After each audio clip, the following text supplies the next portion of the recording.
안녕하십니까. YG금융의 정석 실전편이고요. 이번에는 처음으로 하는 거예요. 인프라 투자 케이스 스터디를 만들어 봤습니다. 그 첫 번째 시간이고요. 이번에는 인프라 중에서 Regulated Asset 이라는 규제 자산이라는 분야에 대해서 한번 영국 히드로공항 케이스를 얘기해 보도록 하겠습니다. 사실은 이거 좀 쉬운 내용은 아니어서 인프라에 대해서 완전 초보자분들 하기에는 좀 어려울 수 있을 것 같고요. 그래도 일단 한번 케이스 스터디를 좀 찾은 게 있어서 할 예정이고, 공항을 한 이유는 지금 사실은 코로나 때문에 가장 충격을 많이 받은 게 호텔 공항 쪽이잖아요. 근데 호텔은 인프라가 아니기 때문에 한번 규제 자산 중에 영국 히드로공항, 공항 같은 경우는 인프라, 안정적인 인프라라고 하는데 수요가 뭐 급감 80% 정도 감소했죠. 기존에 100이었으면 20이 됐으니까 뭐 디폴트가 안 나고 버텼는지 망했는지 그런 게 한번 궁금해서, 지금 코비드 상황에서 공항이라는 인프라 자산이 좀 궁금해서 영국 히드로공항 케이스를 찾아봤어요. 네, 대부분 자료는 히드로공항 홈페이지에서 찾았으니까 궁금하신 분은 또 여기 들어가서 다시 자료를 받으시면 IR 인베스터 센터 이쪽에 자료가 많이 있으니까요. 참고 바랍니다. 네, 히드로공항 홈페이지에서 저는 뭐 이건 About 히드로를 찍어놨지만 대부분의 자료는 인베스트 센터에 있는 뭐 PDF 자료들이랑 About 히드로에 있는 화면의 일부 캡처해서 가져왔어요. 네, 참고 바라고요. 요건 사실은 인프라의 분류로 제가 인프라에 있는 강의할 때 썼던 자료인데 지금 뭐 뭘 하는지는 얘기해야 될 것 같아서 넣었고요. 뭐 다 얘기는 할 수 없죠. 인프라의 경우는 사회적 인프라 자산, 소셜 인프라 스트럭처라는 게 있고 경제적 인프라 자산이라는 게 있어요. 그렇게 나눌 수 있고요. 사회적 인프라의 경우는 실제 뭐 수요를 통해서 받는 게 아니라 뭐 결국은 정부한테 받는 거를 말해요. 정부 지급 리스트죠. 그러니까 왜냐하면 수요에 따라 사용자한테 받을 수 없는 것들 있잖아요. 학교 같은 것들. 학교를 초등학교를 인프라로 지었는데 초등학생들한테 입장료를 받진 않죠. 입장료를 받지 않고 교육부한테 예를 들어서 받고 저희는 사용자인 학생들한테 받지 않는 거잖아요. 그렇기 때문에 뭐 사용자가 학생이 많으면 돈을 더 받고 이런 개념도 아니고 수요에 의한 뭐 급락도 뭐 상승 하락도 없는 이런 자산들을 사회적 인프라 자산이라고 하고요. 그게 아니라 실제 사용자들한테 돈을 받는 인프라 스트럭처를 경제적 인프라라고 하는데, 세부적으로 보면은 그냥 일반적으로 인프라긴 하지만 그냥 완전히 열려있는 경쟁하는, 돈 받고 하고 망하면 망하는 그런 게 실제 경쟁 자산, 컴패러티브 에셋이라고 할 수 있고요. 사용자 부담 자산은 사용자한테 당연히 돈을 받죠. 다 사용자한테 받는데 요거는 뭐 어쨌거나 기본적으로는 해지 지급금 같은 뭔가 최악의 경우 망했을 때, 완전히 메꿔주진 않지만 망했을 때 어느 정도 메꿔주는 구조가, 최악의 경우에 대한 좀 보완 구조가 존재하는 게 사용자 부담 자산이고요. 규제 자산은 사실은 독점적인 자산이기 때문에 뭐 저희 가스 아니면 전기 같은 뭐 누가 마음에 안 든다고 해서 가스 사업자를 그러니까 전기를 한전해서 뭐 다른 사람 전기를 쓸 수는 없잖아요. 대안이 없는 그런 독점적 자산의 경우는 사실은 뭐 가격을 미친 듯이 올려도 쓸 수밖에 없기 때문에 대부분 국가에서는 이런 건 뭐 규제 자산이나 어떤 행위를 통해서 프라이스를 미친 듯이 못 올리게, 가격을 못 올리는 통제를 해요. 그런 부분을 아주 독점적 자산을 주로 규제 자산이라는 영역으로 나누고 있고, 이렇게 세 개는 다 그래도 수요자한테 돈을 받는 거고, 여기는 그러니까 사용자한테 돈을 받지 않고 다른 사람한테 다 돈을 받는, 주로 정부한테 받는 걸 사회적 인프라 자산이라고 해요. 지금 하는 거는 영국은 공항은 규제 자산인 경우도 있고 사용자 부담 자산, 그러니까 규제 자산인 경우도 있고 아닌 경우도 있어요.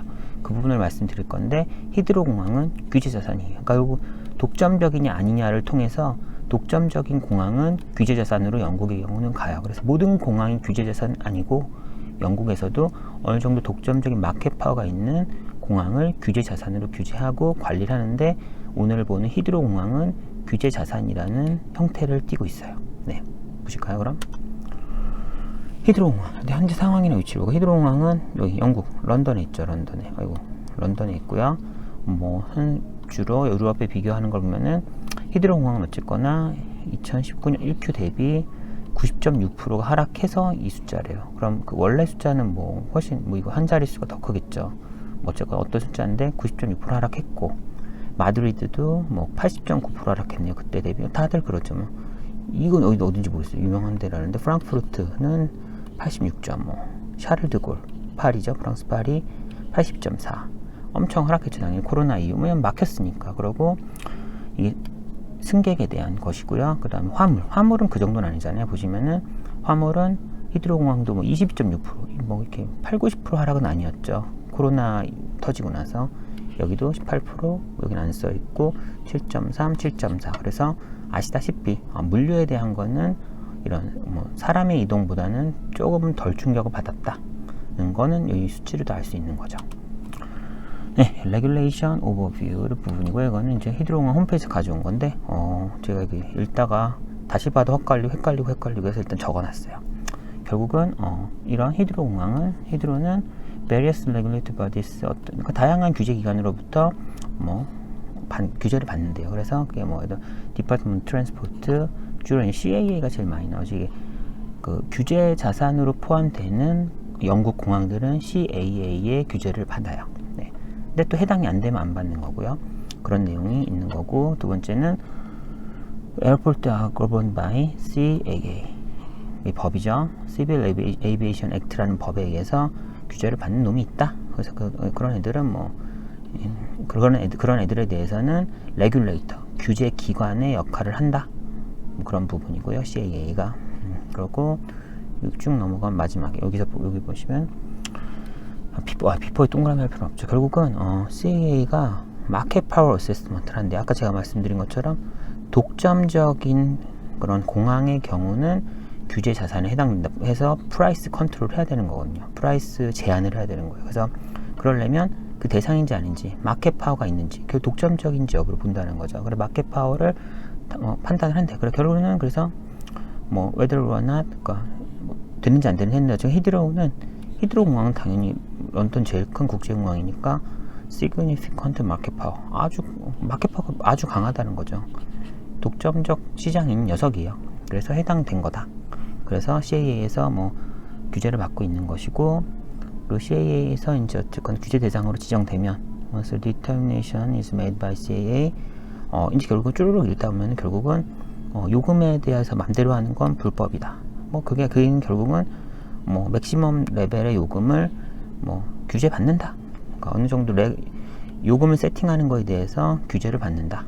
그런 부분이고요. 그러니까 프라이스를 컨트롤하는 거죠. 아까 말씀드린 독점적인 거는 미친 듯이 가격을 올려도 대안이 없기 때문에 그걸 써야 되잖아요. 그런 독점적 자산을, 그런 부작용을 억제하기 위해서 프라이스의 그 실링, 맥스 값을 정하게 되는 거죠. 네, 그런 거고요.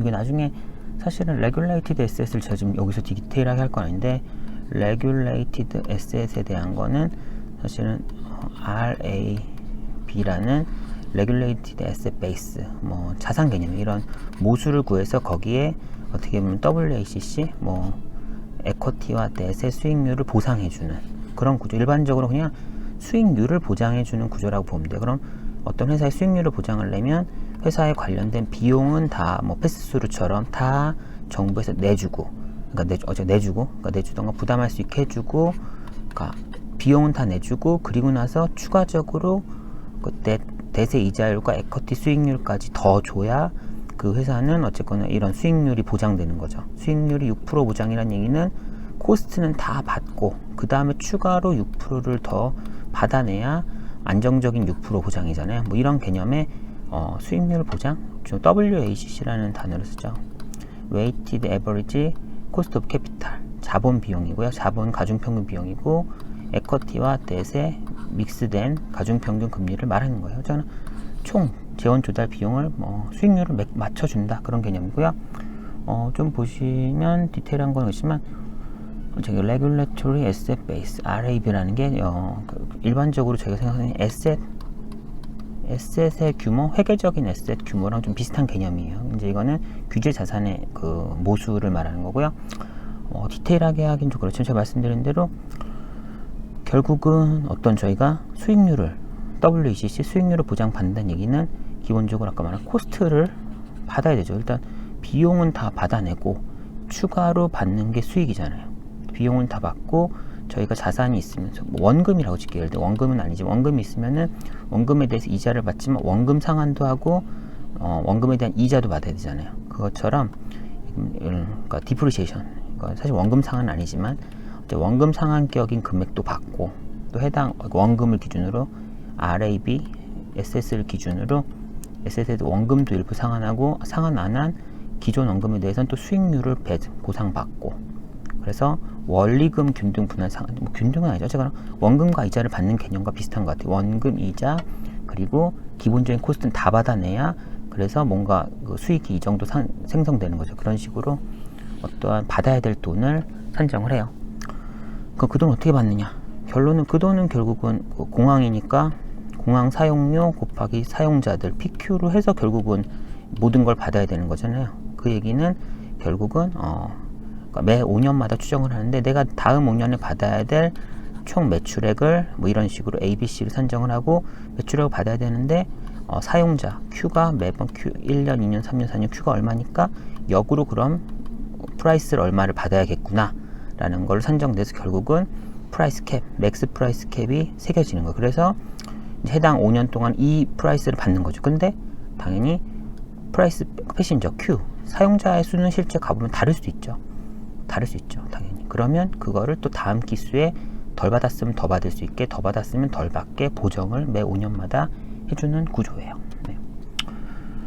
그래서 뭐 이제 이런 레귤레이티드 에셋이다 보니까 크레디터, 대출자들에 대한 보호 조항들이 많이 있어요. 그래서 이런 단어죠. 모르는 단어, 헷갈린 단어 써놨는데, 결론은 이건 지금 크게 클래스 A, 어떻게 보면 이건 이렇게 생각하면 돼요. 그 선순위, 그러니까 지금 우리가 어떤 회사가 있어요. 그 히드로 공항을 직접 운영하는 운영회사가 있고, 홀드코 모회사가 있고, 뭐 주주가 있다고 치면은 이쪽에 대해서 클래스 A, B가 있어요. A, B라는 대주가 있고, 여기에 대주가 있고, 총 대주는 3개 있어요. 그래서 이 아래 옵코 회사의 선순위, 선순위, 후순위, 그리고 뭐 최우순위, 아니 선중후라고 하면 되겠네. 선중후, 그런 개념이 있는 거고, 어떤 그런 대주들은 크레디터의 first ranking security, 결국은 뭐 1순위 담보권을 가지고 있다는 거죠. 각각의 자기 그 구조 내에서. 그래서 모기지, 어떻게 우리로 치면 근저당이라는 해석도 가능하죠. 그런 건 히드로 공항 프리홀드 랜드, 땅이던 막 그런 공항 그 이착륙하는 곳, 런웨이, 당연한 단어인데 한글이 안 떠오르네. 와, 미쳤나 보네. 활주로, 땅, 활주로, 이런 물리적인 거에 대한 당연히 뭐 우리로 치면 저당권이죠. 저당권, 근저당권 같은 우리나라의 개념을 갖고 있고, 프리지, 제가 몰랐던, 헷갈렸던 저당 담보, 쉐어, 그러니까 지금 관련 회사들에 대한 주식 담보를 가지고 있고요. 그리고 나서 뭐 charge over receiver, 받을 돈에 대한 그런 뭐 받는 거에 대한, 그러니까 우리로 치면 예금 계좌에 대한 뭐 담보권, 이런 개념일 것 같아요. 그런 식으로. 그리고 bond and loan rank, 파리파슈, H레벨, 각각의 그런 선순위, 중순위, 후순위 각각의 레벨에서는 동일 비율로 상한을 받는 거죠. 그 비율 안에서는 뭐 추가적인 선중후 순위가 없는 거죠. 클래스 A 대주들끼리는 다 동순위라 이거는 거죠. 그런 개념이고요. 어떠한 커버넌트랑 배당 제한으로 뭐 크레디터를 보호한다. 결국은 그러니까 결국 맨 선순위 A, B, 얘네를 제일 보호하기 때문에 히드로 공항이 상황이 안 좋아지면은 위로 올라가는 배당, 디스트리뷰션을 막고서 그 현금 여기 리저브에서 버퍼를 더 생성시키는 개념으로 일단 최선순위 먼저 보호하죠. 뭐 그런 개념의 커버넌트들이 있어요. 계속 테스트를 해요. 커버넌트가 조금이라도 커버넌트를 충족을 못하면 좀 위축, 약간 그런 현금을 보유, 그러니까 이런 주주들이 돈 못 갖고 가게 대주들을 위해서 보호하는 트리거들이 있어요. 트리거가 있고, 보시면은 이런 LTV 개념이죠. 이거는 지금 RAB가 사실은 약간 SH라는 개념이기 때문에 뭐 LTV라고 생각하면 될 것 같아요. 클래스 A 최선순위는 그 대출이 LTV는 아니지만 LTV 72.5를 밑으로 항상 유지해야 돼요. 그런데 모수가 작아져서, 예를 들어 에셋 규모가 어떻게 보면 평가 가치가 줄어들어서 LTV가 올라가 버린다. 내 담보의 버퍼가 줄어든다면 트리거가 뭐 디폴트 트리거든 배당 제한 트리거든 결국은 대주들을 위한 강화 정책이 실행되는 거죠. 클래스 B는 후순위니까, 중순위라고 하니까 뭐 82, 85%고, 헤드로 파이낸스 커버넌트 홀드코론인데 최후순위니까 이거는 뭐 LTV 92.5% 정도고요. 그런 개념이고, 이거는 또 이제 DSCR 개념인 거죠. 이건 지금 LTV, 어떻게 보면 이건 LTV 개념이고, 이거는 DSCR 그러니까 그 해당 기수에 발생된 현금에 대한 버퍼를 말하는 거고, 이거는 재무제표상 밸런스 시트에 대한 대차대조표상의 비율이고, 이거는 IS 지금 손익계산서상의 비율인 거죠. 그래서 DSCR 개념이죠. DSCR은 원리금이지만 ICR은 이자에 대한 비율만 보는 거죠. Interest Cover Ratio 1.4배는 뭐 돼야 된다. 이자가 100이면은 이자 상한제는 최소한 140 이상은 항상 나와서 40%의 버퍼에 돈이 더 있어야지 항상 그 정도 유지해야 된다. 뭐 그런 부분에 버퍼를 유지해야 된다는 거고요. 못하면 이제 또 주주한테 돈 안 가고 다 현금 리저브 하던가 이런 식으로 가겠죠. 그 외에도 유동성은 최소한 12개월 이상, 예측 가능한 12개월, 뭐 추정했을 때 12개월 이상 현금은 가지고 있어야 된다. 그리고 클래스 A 최선 순위는 S&P든 이런 국제신용 등급 BBB 플러스 이상 등급 항상 유지해야 된다. 커런시 리스크는 해치해야 된다. 지금 넌 유로, 이게 유로 베이스인데 사실 파운드인데 비중은 어쨌거나 이거 파운드죠. 파운드. 유로가 아니고 이게 유로죠. 이건 파운드죠. 넌 파운드에 대한 커런시 리스크 해치한대요. 그래서 다 100% 스왑 해치하라는 얘기고요. 뎨 머추리티 부채 만기가 너무 예를 들면 부채 만기가 너무 짧으면 리파이낸스 리스크가 많다 보니까 최대한 넓게 분산시켜라. 그래서 2year 안쪽 짧은 애들은 30% 밑으로 해라. 전체 금액에. 그리고 5year도 50% 밑으로 해라. 그래서 5year 쪽 6년 이상 되는 게 최소 50% 이상이 되겠듯이. 그러니까 만기를 좀 최대한 분산시킨다는 개념이고요. 미니멈 인터레스트 레이트 했지. 인터레스트 이자율 했지도 뭐 5년 기간이 계속 리셋되니까 그 현재 레귤레이트 피리어드 현재 5년 기간 중에는 95% 이상에 대해서 인터레스트 레이트 흔들리는 거에 대한 해지를 하고, 다음 레귤레이트 피리어드는 50% 이상은 그래도 해라. 이게 또 다음에 우리가 가면 그게 다시 75%를 하고 그 다음 기간은 50%를 하겠죠. 뭐 이런 전반적인 뭐 디테일한 얘기보다는 대주들을 위해서 이런 지금 뭐 규제 장치들을 선제적 규제 장치, 사실은 뭐 이런 1.4배라는 것은 1.0배가 돼도 이자를 낼 수 있는 거잖아요. 근데 1.4배는 40% 버퍼 있는 상황부터 벌써 시그널을 주고 뭔가 경고 그런 부분을 주니까 좀 버퍼를 사전적인 버퍼를 마련하는 거죠. 히드로 파이낸싱, 이거는 주주가 누군지 궁금하지 않나요? 주주 오너십은 카타르 쪽의 홀딩스가 20% 갖고 있네요. CDPQ 캐나다 연기금인가 이게 12.6%, GIC 그죠, 싱가포르 쪽 애들이죠. 11.2%, 엘린다 US 이건 뭔지 모르겠어요. 이런 비클이 뭔지 한번 찾아보시는 것도, 나중에 뭐 해외 그런 연기금 투자기관에 일하고 싶으신 분들은 이런 데 나오는 뭐 히드로공항 가지고 있는 애들은 좀 글로벌 플레이어일 테니까 이런 데들 뭐 보시고 들어갈 수 있다면 가면 좋겠죠. CRC는 중국 거라고 하고요. USS 있고, 이건 뭔지 모르겠어요. 스페인은 역시 전 못 읽네요. 그래도 25%나 가지고 있네요. 히드로의 주주 구성이고요. 히드로 같은 경우는 뭐 큰 개념은 사실은 이게 그러니까 여기가 어떻게 보면은 메인 회사 옵코 오퍼레이션 컴퍼니고, 위에 모회사 홀드코라 그러죠. 홀드코, 그리고 그걸 가지고 있는 주주가 있는 거고요. 결국은 이쪽이 최선순위죠. 클래스 A, 클래스 B. 어떻게 보면 선순위, 중순위가 여기서 발생하고, 모회사에서는 후순위, 홀드코 넷이 발생해서 당연히 순위별로 등급은 다르겠죠. 클래스 A는 트리플 B 플러스 또는 A 마이너스 나오고 있고, 중순위는 트리플 마이너스나 트리플 B, 그리고 후순위는 더블 B 플러스 정도 수준의 그런 신용 등급을 받고 있대요. 이 얘기는 무디스, S&P, 피치 들어가면은 지금 히드로 공항에 대한 그런 크레딧 리포트가 있다는 거죠. 거기 그냥 가입하시면 무료로 어느 정도 정보의 리포트까지 받을 수 있어요. 그래서 이런 결국 레귤레이티드 에셋은 대부분 채권을 발행하고 등급이 있다 보니까 이런 오퍼레이션 컴퍼니 홀드코에 대해서 심평 자료가 있다. 그래서 공부하려면 그쪽 자료 참고하면 또 좋을 것 같다는 말을 드릴 수 있는 거예요. 네, 그런 거고요. 뭐 이런 내용, 관련 내용 읽어보시면 될 것 같고요. 뭐 어떤 방식이냐? 레비뉴 맥시마이제이션 한다. 뭘까요 이게?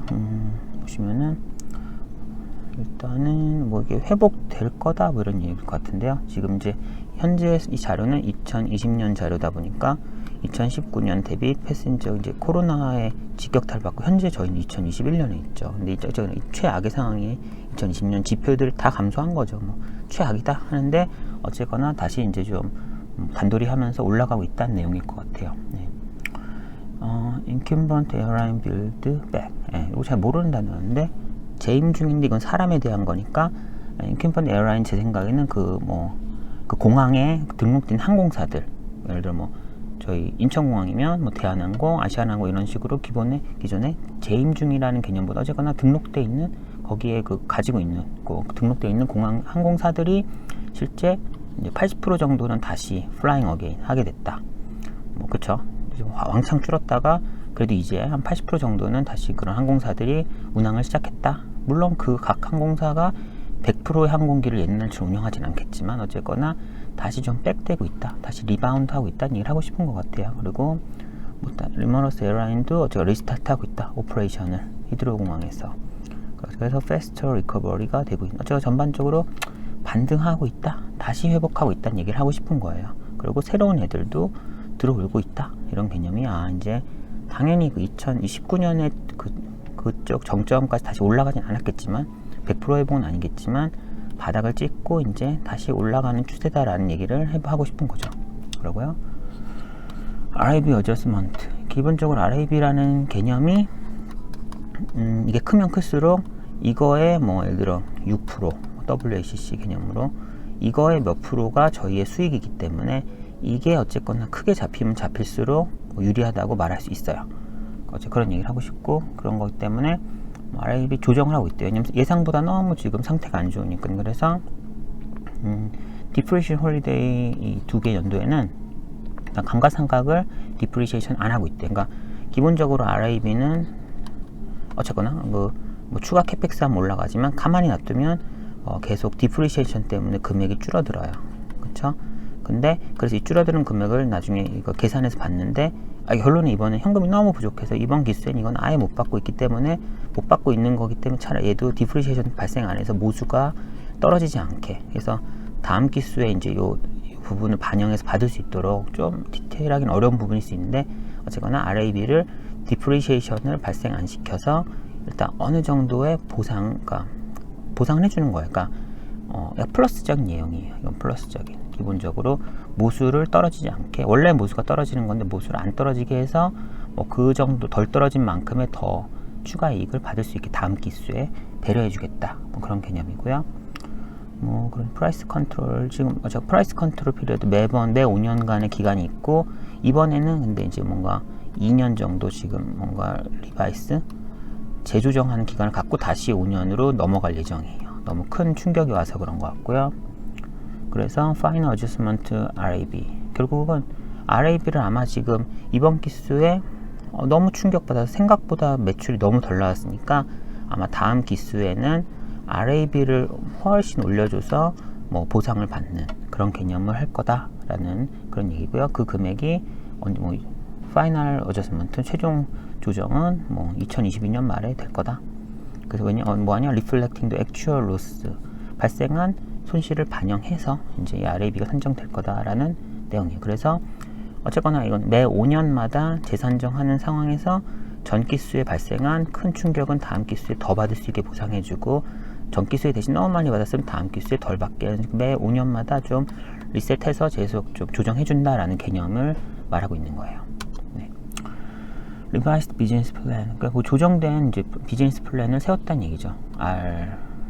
RBP 이게 중요한 건 아닌데 너무 지금 충격이 크다 보니까 기존의 5년 나중에 5년 원래대로라면은 2020년 1분기부터 다음 5년을 시작해야 되는데 여기를 좀 약간 재조정하는 2년의 익스텐션한 기간을 좀 설정해서 다시 여기서 리바이스 비즈니스 플랜을 받아서 재조정하고서 이제 2022년부터 다시 새로운 5년을 세팅해서 가겠다라는 중간 좀 브릿지 같은 2년을 임의로 설정을 한 것 같아요. 그런 부분이고 Numbers in 2018 Prices 2018 한글로 읽었네요.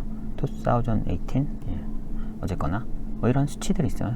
62밀리언 패신저가 에버리지 애뉴얼로 에버리지 이렇게 한다. 물류량이랑 쭈루루룩 이런 내용도 있고 패신저 포캐스트는 해야 되니까요. 계속 미래 이렇게 될 거다라는 포캐스트고 빠질 수 있고 틀릴 수도 있고 더 나올 수도 있고 덜 나올 수도 있죠.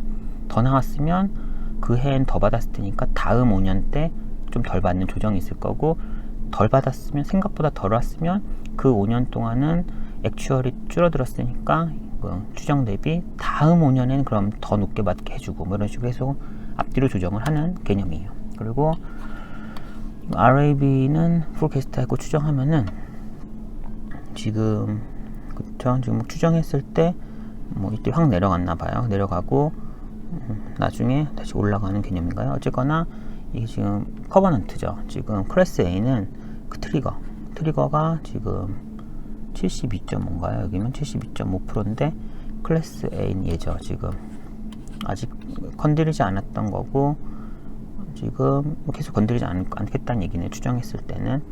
그러고 클래스 B 트리거는 홀드코어 트리거 있으면 오프코어가 더 높죠. 홀드코어가 더 우순인데 뭐 이런 개념이 있고 여기서 건들기도 있었겠네요. 뭔가 그러면 웨이버를 했었을 것 같고요. 그런 내용이 또 있지 않을까 싶은데, 그리고 인터레스트 커버리지 레이시오 이자율에 대한 건 뭐 일정 시점에 빵꾸나 돈이 들어와야지 말이죠. 근데 고객이 뭐 80%가 줄어들었다면서요. 그럼 매출이 100이었던 게 80 줄어들면 20이 들어왔을 테니까 뭐 이자는 낼 수 있을지 모르겠어요. 위험했던 상황이었겠죠. 그래서 있는데 어쨌거나 향후에 2021년은 향후에는 노 커버넌트 브리치 위반, 지금 그동안 위반이 있었던 거죠. 2020년은 워낙 조금 들어와서 커버넌트 위배가 있어서 뭐 배당 제한도 있었을 거고 캐시 리저브도 했을 거고 추가적인 재원 조달도 했을 거예요. 근데 2021년엔 다행히 이제 그런 위반이 없을 거다, 그런 얘기를 지금 한 거죠. 그런 얘기고요. 쭉 읽어보셔도 될 것 같고, 네. 그리고 이건 그냥 추가적인 정보. 얘는 계속 넷이 이렇게 많이 발행돼 있어요. 뭐 지금 보시면은 시니어 넷이 이게 밀리언이니까 어떻게 보면 11.4 빌리언 파운드 선순위 대출. 그리고 당연히 순서대로라면 이게 이제 클래스 B겠죠. 중순위. 얘는 썸은 13.1 빌리언 파운드. 그리고 히드로 파이낸스 홀드, 이게 홀드코론 최후순위죠. 이게 2.1 빌리언 파운드에서 다 합치면은 뭐 17.6 빌리언 파운드인다. 뭐 캐시가 있으니까 넷댓은 캐시 차감해서 넷댓은 15.2 빌리언 댓이다. 엄청 많죠. 뭐죠? 이 정도면 조 단위 넘는 거죠. 20조 이렇게 넘는 거죠. 근데 만기는 이렇게 좀 분산돼 있다. 그래서 현재 기준은 2020이라는 현재 기준으로 봤을 때 5년 내 만기 도래는 이 정도고, 뭐 그럼 10년 여긴가요? 뭐 10년 내 만기 도래 이 정도고, 미래 이렇게 해서 전반적으로 디폴트 리스크를 해지하고 일시에 리파이낸싱 해야 되는 그런 리스크 해지하기 위해서 이런 식으로 분산돼서 뭐 가고 있다라는, 그냥 이거는 정보를 보여주는 내용이에요. 디테일하게 어떤 론이 상환되는지 또 봐야겠죠. 네, 그런 거고요. 네, 일단은 뭐 레귤레이티드 에셋인 히드로공항에 대해서 알아봤고요. 뭔가 그 레귤레이티드 에셋 자체를 공부하려면 사실은 수시간, 장시간이 필요한 내용이어서 어떻게 보면 그 부분에 대해서 깊게 들어가지 못했고요. 그냥 히드로공항에 대해서 좀 어떻게 알아봤는지 했고, 이게 레귤레이티드 에셋이기 때문에 프라이스를 컨트롤 받는다. 맥스 프라이스 제한이 있어서 그 제한 내에서 뭐 설정을 하고, 또 매 5년이라는 그런 기간 동안 계속 리셋하면서 어떻게 보면 수익률을 안정적으로 받을 수 있게 배려를 해준다. 근데 추정한 거 가지고 하다 보니까 실제 그 해에 갔을 때는 더 받을 수도 있고 덜 받을 수도 있죠. 추정한 거 대비. 그러면 또 다시 다음 해에 더 받거나 더 받을 수 있게 조금 더 배려해 주는데, 또 그때도 오차가 있을 거고 계속 오차가 있지만 어쨌거나 뭔가 그 에버리지 쪽으로 갈 수 있게, 매번 에버리지 근처로 갈 수 있게 조정해 주는 그런 시스템이다. 현금 흐름이 어쨌거나 상당히 안정적인 거죠. 일반적인 그런 규제가 없는 자유경제시장보다는 당연히 엄청 현금 흐름의 안정성이 높은 그런 자산이라고 볼 수 있을 것 같아요. 네. 현금이 안정 높으면은 대출자 입장에서 아주 좋죠. 에쿼티 투자자 입장에서는 뭐 안정성보다는 오히려 그 성장성이 더 중요한 것 같은데, 대출자 입장에서는 성장성보다는 안정성이 중요하니까 대출자한테 어떻게 보면 되게 좋은 자산인 것 같아요. 네, 일단 레귤레이티드 에셋인 히드로공항은 오늘 여기까지 하겠고요. 너무너무 고생 많으셨고, 또 다시 안 들어오실 수도 있겠지만 너무 여기서 질리지 않아서 다음 시간에 또 들어오시기를 기원하겠습니다. 네, 수고 많으셨습니다.